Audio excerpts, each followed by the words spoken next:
大家好，我在 JPJ 啊。今天啊，大家知道我原先那辆 Mazda 的 CX-5，我把它给卖走了，我还买了一辆新的 CX-8，不过呢是我朋友的。我整个手续啊也非常顺利啊，我只去到2次JPJ 就完成了，这离不开一位朋友的帮忙。那么在大马，我外国人什么都不懂，买卖车是怎么样个过程呢？为什么我会觉得要找一个 dealer 会比上平台啊更加好？他们这个行业又还隐藏着哪样的一些秘密呢？就随我一起来看一下吧。吉米你好，我了解一下，你从事二手车买卖这一行啊，有多少时间了？哦，我已经23年了，在这一行里面，一直是做二手车的买卖，都在二手车买卖，没有说好像转去新车，然后recon没有，都是在二手车买卖。那你现在啊这边你的团队有多少人呢？10多个人呢。对。你服务的范围是在哪个区域呢？会比较注重在吉隆坡一带啦，如果要嫁去雪隆区这一带。雪隆区一带，对。像你每年啊有没有统计过可以买卖多少车？我平均的话一个月的话可以卖10辆啦。你可以卖10辆。所以如果是讲23年来的话，已经差不多3000部车了。哦，就差不多帮别人卖走3000部车，可能也是找你买车的差不多也要这个数。对，卖车给我的话，应该也是差不多那个数，也要那个数，所以你们基本上买进还卖出要有一个平衡。对。哇，这样货源的进和出啦，对。很厉害啊，在大马这个地方才3000万人啊，有3000辆车的进出在他的手里啊，这可能是5000分之一到10000分之一的概率啊，都有可能会找到吉米，所以我估计很多人都认识你。恭喜你 Williams， 哇！所以今天的话，终于把换车手续的话，终于完成了，开心啊！对，谢谢你的帮忙。最重要的话是想让你就想分享一下，就是说你在整个过程的体验。对啊，今天刚刚换完车，就在 JPJ 啊，那这位是我的 dealer Jimmy， 他呢帮我完成了整个换车，就说我原先那辆车卖了，然后呢又买入了一辆新车，整个过程啊，好像是个很大的工程。我其实有很多体会啊。首先，我觉得买车一定要选流行的 model， 这是我最大的一个体会啊。原先你看我选的那个是 CX-5， 然后 CX-5 还算是比较流行，对吧？那我那个又是 High， 是 2.5 升的，相对它的流行度又没有这么高了。对，因为我知道可能如果你是 2.0 的会更加好卖。对，我买的时候啊，因为那时候车很紧缺，有的车型不多，我甚至于考虑过买柴油车。因为我觉得那个还好没买柴油车。对啊，如果我现在买柴油，那我不单单是这个油很贵，而且又更难成交了。对啊，这是我整个过程发现的。第二呢，我发现当我要去卖车的时候，我其实我也在大马这么久，我听到过Car CD 啊 Carol 啊 Carsome 啊，我托朋友，朋友呢帮我也都找过不同的家，然后我就发现每一家给的价格差异很大，差异非常大。比方说我这辆驾了3年，大概是65000公里啊，大概会从6万多给到8万多，就会有这么多的差异。就我觉得这个差价还是非常大的。那第三呢，作为我外国人生活在大马，我就很多流程我是搞不明白的。所以我找谁啊？他验车怎么还要收费啊？然后接下来我走哪一步啊？什么时候去 JPJ 啊？保险怎么办呢？因为跟中国也不一样。吉米，你最早我记得上次你跟我讲，你是不太愿意加入这个买卖二手车这一行的，你心里有一些芥蒂的嘛？是怎么回事啊？你还很记得我跟你聊过的。事实上这个课题的话，因为我那天有跟你讲过，就是说事实上我在买卖车的话，我可以说是一个叫做3部曲了。事实上我在97年，就是说是30出年应该有30年那时候的话已经有接触买卖车了。当时我会只是接触1年，然后我为什么不再继续在买卖车？因为我觉得买卖车的话太过有一些勾心斗角了，太过奸杂了，就是说无奸不成商，是不是讲？好像已经是体验的完全有去体验到这一点。你并不是觉得这一行的压力，而是觉得他做生意的这种方式让你不舒服。你可以举一个例子嘛？比方怎样讲，你看到了，然后你觉得这个是让你觉得非常非常不舒服，你并不想要这样。就好像是有些时候是好像是骗年份，然后最重要是把那顾客先吸引来，然后这辆车的话，如果是可能有一些事故车祸的话，他都可以讲到说我这车是很美，因为在以前的话很多东西都没有那么透明化所以变成是很多的话顾客的话都会信车商，所以如果那车商的话自己本身的话都不能做到很信任的话，所以很多东西的话，它就会掩盖是事故车，他有个讲没有这辆车超美的，这样淹水车他讲没有这样不是泡水车，这样是很美的车，所以它有个专业的壁垒，因为你不讲，别人也未必发现得了。可是确实它的价值就没有这么高，或者说它有潜在的风险嘛。对。那你从事了这行23年，到一路到现在都没有再做过这样的事情吗？对，我就是很坚持不要做这两个，所以我觉得，因为在二手车买卖的话，如果要做到诚信这一点的话，事实上有两个方面最重要的啦，两个观点。第一的话就是事故车，然后第二的话呢就是泡水车、淹水车所以这2点的话，我们是坚持不去碰它。那后来是有什么样的经历什么样的事情之后，或者是你有什么看法上的改变，让你又义无反顾的扎根这个行业已经23年了呢？OK， 这是当初的时候我会离开这行业的那个其中一个很重要的原因，就是我会觉得这行业的话，很多的一些人性的弱点、奸诈，我们全部都出现在这行业了。不过我会在加入这行业的时候，我为什么会讲？刚才我一提到就讲3部曲，然后第2步的话，事实上我是因为看到这行业里面的，就是说的那个，因为我过后的话转型，我去做 F&B。OK， 在 F&B， 在 F&B 的时候，然后过后的话就觉得，讲 F&B 的那个。就讲我在控制我的收入和在这买卖车的收入方面的话，所以有第2点呢可以吸引我进来的话，这是因为收入，因为我看到如果再继续在 F&B 我的收入是到哪里，然后再买卖车。老实讲也是很庆幸的话，因为我接触到有一个平台叫 BNI 平台的话，所以在这里面的话，我通过一些培训和一些伙伴的一些教育的话，然后我自己本身的话会很清楚知道我在买卖车这里的话把它变成是一个使命了。为什么我不能做我自己本身的在我这个行业里面的话，做到一点就是我可以让顾客的话完全义无反顾的话，跟我买车的时候是不需要再担心受怕是两个问题的车，第一就是淹水车，第2就是事故车，所以变成第3部曲的话，就是我已经把它当成是一个使命，然后我从我自己开始的话，我要去创造在二手车行业的这个这使命。当时的环境可能是这样的，那么现在大马买卖二手车整个经营商的环境还是这样吗？还是有人有在做之类的，有会改善吗？当然会改善，因为现在很多的那个就是说专业的检测，而且是很透明化了，所以变成这类型的车的话，已经是除非是顾客本身的话，根本就不想去查。如果想真的是有一些想要去找到这些平台，或者去买到这些报告的话，已经是很透明化了。你觉得像你这样就是以诚信为本嘛，提供服务，你会觉得孤单吗？就比方说只是你这样，或者说其实有一大群人也都是这样来做的。有的。现在因为现在是网络的话已经很发达了，所以你做好的东西的话，我相信你会 spread 很快。所以你做不好的东西的话，同样的网络的话也会传得很快。所以这是自己本身自己知道我们这样做这行业的那个底线的话，所以我们就要坚持着那个底线。对。哇，这Jimmy这里哇，好多车啊！来看一下，大家有哪个喜欢的就可以直接来带走。经济版的 MPV 咯。这种很好，其实这种我觉得可以平替 Alpha 的，没有必要买 Alpha。对，这个也很好呀，对吧？像这种类型的话，2016年10年车，我们才现在卖这4万多罢了。很便宜哦。但你们 Alpha 至少要10万，我觉得。Alpha 的话，如果4万多看你可以买到什么年份啊？对。不过它里面的内置的话也是 OK 啊，7个座位，然后有 Power Door 那些的。非常好。你看这些，这辆车怎么卖？开得好快。讲到网络我要跟你了解你看，哪怕我是大马人我是外国人，哪怕我是外国人我也听到过 Car City， 对吧？甚至在一些投资人的峰会上，我还见过 Car 的老板非常年轻，就知道说，这好像模式很眼熟就是和中国的那种什么瓜子二手车什么一大堆都是一样嘛。他们的出现也是近几年的事情，对不对？它集结了那么多的信息，用互联网的力量来压你这个行业应该存在大马有车，我相信是很久，好几十年了。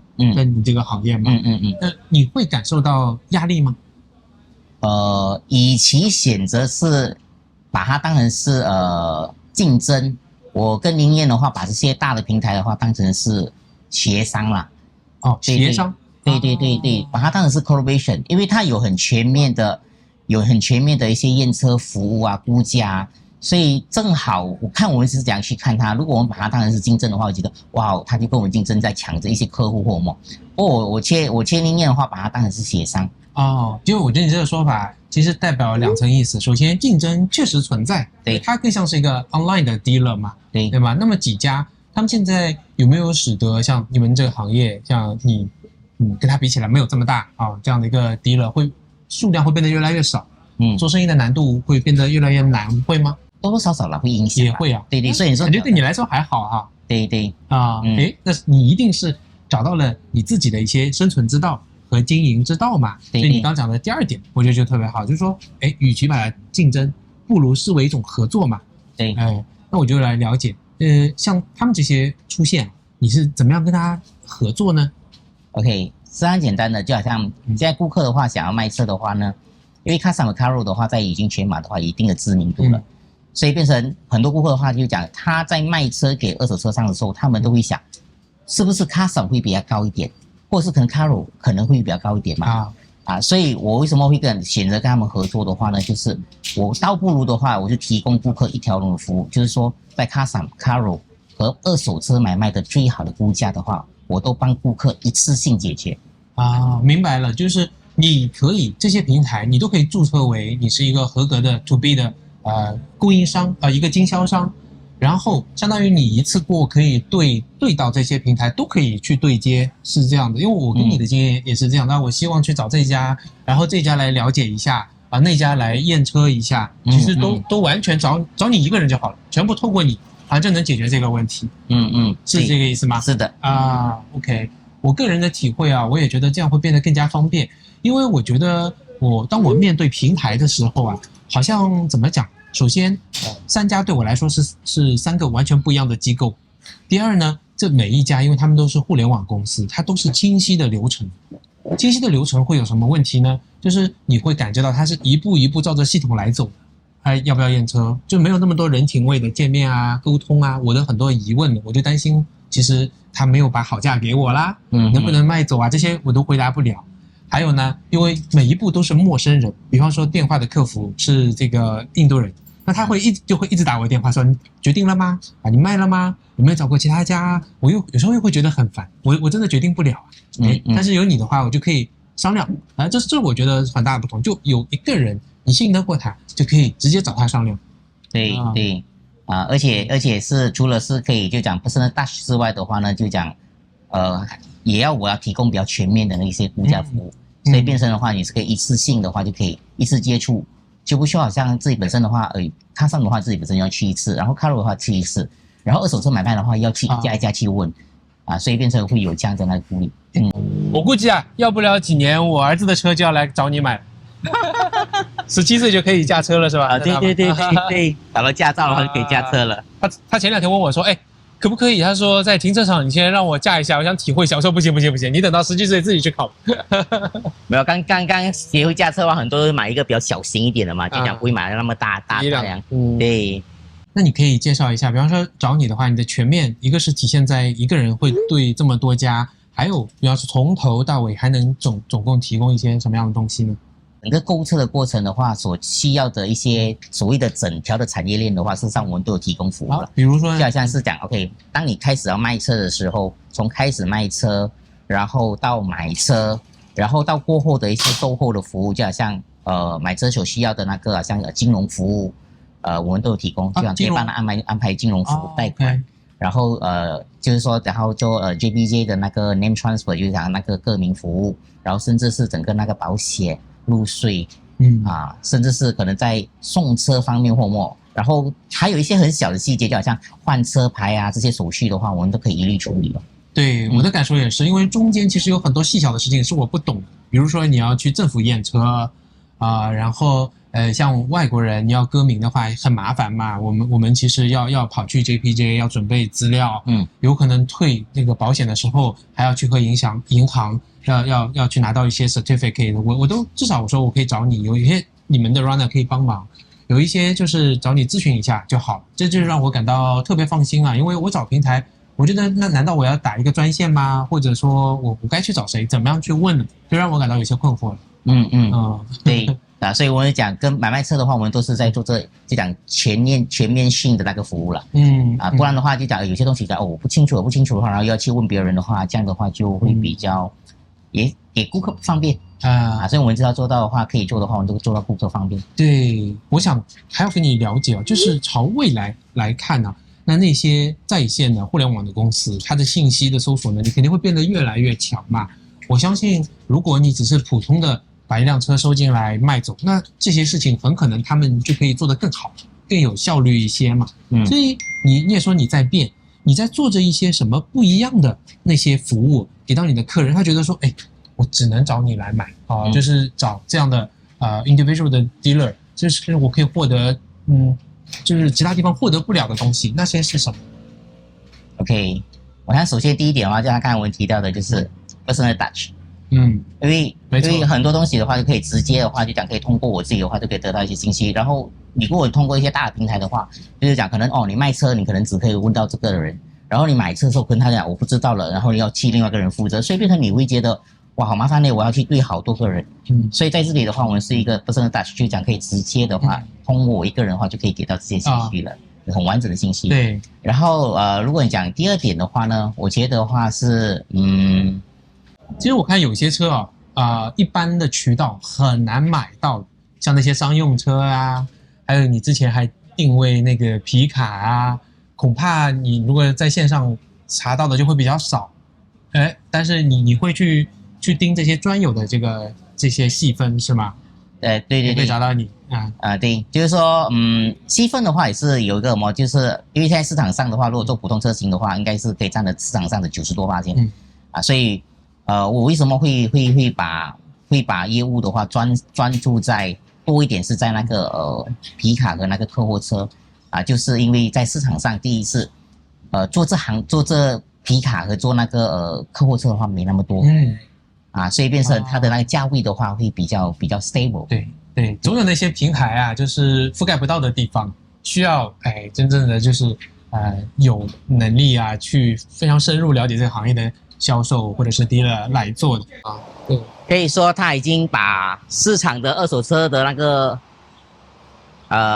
比率的话，就是讲现在是比率的话是少过18%，就讲他们有在处理这种客货车的像这些商用罗里的话，一般都是只有找这些像你们 individual 的 dealer 来买，对吧？所以他们流动应该也会更加不容易吗？少人做，变成竞争会比较低，变成就不会像市场上这样卷。有些的话就讲车一多的时候，他们价钱的话就很多价钱不一样，卖的可能便宜或卖脱手嘛。那你刚才给我看的那些改装的车，我相信也是，因为你把它装到很美那个轮毂看都是紫色的，应该会一些年轻人就会很感兴趣，因为它每个人的要求都是客制化，都是定制的。我不知道他们跟你要这些车是你们改好了给他，还是他也可以提一些自己的要求？可以提前要求的，因为你看我们做这类型改装车的话呢，通常我们都是会做一两好像 sample car， 然后事实上我们卖的不是单纯的卖车罢了，一定是叫做卖一个 concept。所以变成喜欢的人的话，他讲哇，你们可以改装成这样这样的话，如果我要买这个车的话，不过我要改成以他自己本身很不 customize 的那个要求的话，我们都可以尽量的去 fulfill 他。当然不是买那辆车啦，他是买同样类型的车，不过我们会照着他的 customize 的要求的话，做到他要的那个车的那个 concept， 然后才卖给他。对，这种可能只有找到你才能够拿到这样的一个服务嘛。对，很好。有些是比较改装的，我们看一下。对，这改装车就是好像这类型的话，它原装车都没有了嘛，所以我们就所以现在卖车的话，有些时候我们不是卖车，我们是卖 concept。其实我觉得你和那种你知道吗？卖机械表、卖手表的那个 model 也是有点像。这边是卖 concept 的哈。对，也有 service， 有这个 mod。但是有些新的买者的话，他们不是因为要买这台车而买这台车他们是买我们的 concept。已经改装过后的话，那 concept 他买所以你还有自己的 design 放在里头。对像这台Toyota 要卖多少钱？这台是2017年的，现在我们是卖这4万多。4万多对，4万多可以其实适合年轻人的第一台车嘛。是的，对啊，因为我们买这种改装车的话，很多它是注重在21到24岁的。我这次去沙巴我租的好像就是这种风范吧。驾得特别舒服。这个其实挺不错的。这个 hatchback 哦，看得到现在趋势的话，改装车会比较多咯，所以可以看得到我们有好几台，所以就给顾客的话好像多一点选择，就讲这个改的不一样，那个改的不一样。就好像这两个的话，通常都是同样的那个款式来的，不过我们可以看一下，可能前面的话它改装的话有点不一样了。你改只是改好看，还是说它的 performance 也会有改进？因为我看你有加后面引擎那些没有多大的改变，就讲大致上的话都改它的那个 skirting 那些，像是拿 tag out 的 skirting。就是这前面会压的比较低，有些人喜欢有点跑车的感觉的。对啊，所以我们讲现在卖车的话已经变成是卖 concept 了，他们不在乎的话是这辆车，他们在乎的是这辆车的 concept。这老的业务还会有些什么样的转型吗？老实讲，买卖车的话是一个蛮竞争的行业了所以现在的趋势走这样的趋势的话呢，你说在好几个月过后的话，会不会走这同样的趋势？这我们没有办法去决定。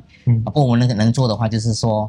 就是一直在与时并进啦，就讲一直在更新自己本身的做法，所以背后的话当然是要以我们的那个就讲我刚才讲的，就是我们做生意的那个底线去为准这是你一直坚守的，对吧？对，这个很好，就我觉得在大马很多做生意的身上都可以看得到，他的生意不论是大还是小他都会设定一个蛮高的道德标准、道德的。这个底线嘛，对，这才是最重要的，对，对，所以我就说，换车找Jimmy包你没问题，就是因为你不论是买车还是卖车，都叫换车嘛，包你没问题是意味着你有一个人有个 personal 的 touch， 然后呢，你可以提供的是他的一种信赖，信赖就是你服务中间的一环，这是我个人感受很好的一个原因。那么今天Jimmy还会给到我们一个特别的优惠就我们的观众只要来报一下我们的观众频道或者来报一下我的特点都可以。Jimmy你会给到他们一些什么优惠呢？二手车的话，很多人都会担心嘛，就讲它引擎状况和那压箱状况嘛，所以只要是通过频道的话来跟我买车的话呢，我们都会附送一个1年的保价啦，就关于到那个引擎和那个压箱咯。这是完全是不需要付费的。对这些跟我们频道我们都没有任何的好处，真的是个人的体验，觉得好就想把这样的一个大马的老板来介绍给大家。好，谢谢 Jimmy。OK， 谢谢 William。Thank you。OK， 拜拜。你看，哪怕我是大马人我是外国人。